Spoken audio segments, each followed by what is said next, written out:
SR7 TV news కి స్వాగతం. నా పేరు స్వాతి. గురుకులం మౌలిక వసతులకు నిధులు మంజూరు చేస్తా ఎంపీ గురుమూర్తి. సత్యవేడు గురుకుల విద్యార్థులకు తిరుపతి ఎంపీ గురుమూర్తి పరామర్శ. సత్యవేడు మహాత్మా జ్యోతిరావు పులే బాలుర గురుకుల పాఠశాలలో మెరుగైన మౌలిక సదుపాయాల కల్పనకు ఎంపీ నిధులను మంజూరు చేస్తానని తిరుపతి ఎంపీ గురుమూర్తి స్పష్టం చేశారు. అందుకు అవసరమైన ప్రతిపాదనలు పంపవలసిందిగా గురుకుల పాఠశాల ప్రిన్సిపల్ ని ఎంపీ ఆదేశించారు. తిరుపతి పార్లమెంట్ పరిధి సత్యవేడు నియోజకవర్గం సత్యవేడు జ్యోతిరావు పులే గురుకుల పాఠశాలకు చెందిన 56 మంది విద్యార్థులు జ్వరాలతో తీవ్ర అస్వస్థతకు గురయ్యారని విషయం తెలుసుకున్న తిరుపతి ఎంపీ డాక్టర్ మద్దిల గురుమూర్తి స్థానిక వైఎస్ఆర్ కాంగ్రెస్ పార్టీ ఇన్ఛార్జి నూకతోటి రాజేష్తో కలిసి విద్యార్థులను పరామర్శించారు. విద్యార్థుల ఆరోగ్య పరిస్థితి గురించి, వారికి వైద్య సేవల గురించి వైద్య సిబ్బందిని అడిగి తెలుసుకున్నారు. మెరుగైన వైద్యం అందించాలని వైద్య సిబ్బందిని ఆదేశించారు. అనంతరం వసతి గృహంలోని భోజనశాలను ఎంపీ పరిశీలించారు. వంటశాలలో నాసిరకం కూరగాయలు ఉపయోగిస్తుండడం గమనించి హాస్టల్ వార్డెన్ పై ఆగ్రహం వ్యక్తం చేశారు. విద్యార్థులందరికీ మెనూ ప్రకారం భోజనం అందించాలని వార్డెన్ కి సూచించారు. హాస్టల్లో నాసిరకం కూరగాయలు వినియోగించడంపై జిల్లా కలెక్టరు, జాయింట్ కలెక్టర్ దృష్టికి తీసుకువెళ్లి ఇకపై అలా జరగకుండా చర్యలు తీసుకోవాలని కోరారు. పాఠశాలలో విద్యార్థులు చదువుకునేందుకు ఆరోగ్యకర వాతావరణం కల్పించాలని, త్రాగునీరు, మరుగుదొడ్లు మరమ్మతులు మరియు మెరుగైన మౌలిక సదుపాయాల కల్పనకు అవసరమైన ప్రతిపాదనలు పంపితే ఎంపీ నిధుల నుండి మంజూరు చేస్తామని, అందుకు అవసరమైన ప్రతిపాదనలు పంపవలసిందిగా గురుకుల పాఠశాల ప్రిన్సిపల్ ని ఆదేశించారు. ఈ కార్యక్రమంలో స్థానిక ప్రజాప్రతినిధులు, వైఎస్ఆర్ కాంగ్రెస్ పార్టీ నాయకులు తదితరులు పాల్గొన్నారు.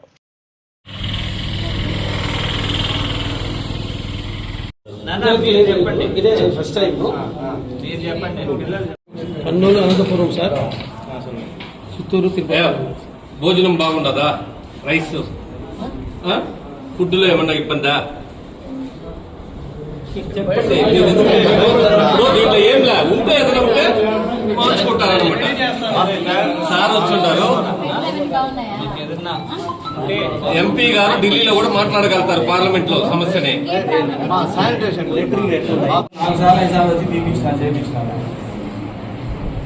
సార్ 1098 లో కౌన్సిలర్స్ ఉన్నారు సార్, గవర్నమెంట్ కౌన్సిలర్స్. అక్కడ బుక్ చేస్తున్నాం కాల్ డిపార్ట్మెంట్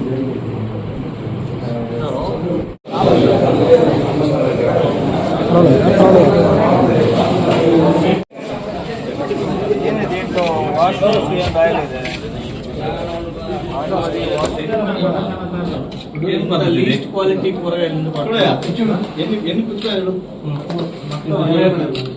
దీనంతా తరగతా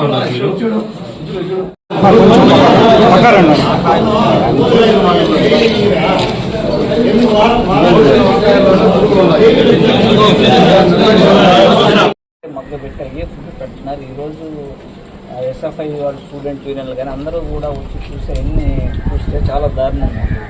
మీరు పర్మిషన్ ఇస్తే డైలీ మార్కెట్లో తీసుకొని వచ్చి ఫ్రెష్ కూరగాయలు పెడతారంట. జాయింట్ కలెక్టర్ గారు ఇస్తే మేము పెడతాం సార్, మాకు ఒకసారి తీసుకునేదానికి ఉంది, అందువల్ల మేము వారానికి ఒకసారి డంప్ చేసుకుంటున్నాం, మురిగిపోతున్నాయి అంటున్నారు. మీరు డైలీ తీసుకునేటట్టు ఓపెన్ మార్కెట్లో తీసుకునే ఫ్రెష్ వెజిటబుల్స్ ఇచ్చేటట్టు పర్మిషన్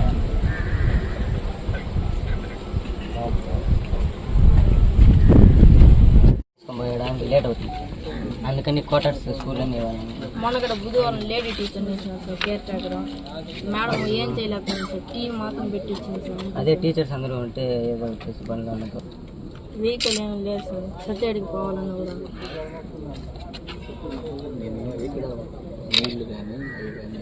నీళ్ళు అన్నీ బాగున్నాయి, ట్యాంక్ క్లీన్ చేస్తారు సార్, కానీ ఆల్రెడీ ప్రిపేర్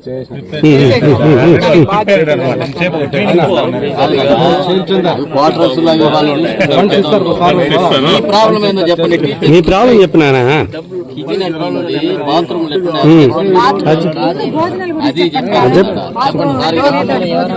ఎడ్యుకేషన్ ఎట్లా చెప్పు.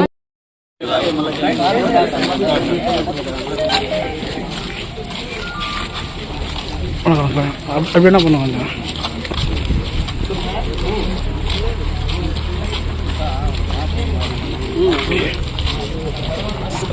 படுத்துருவேன்.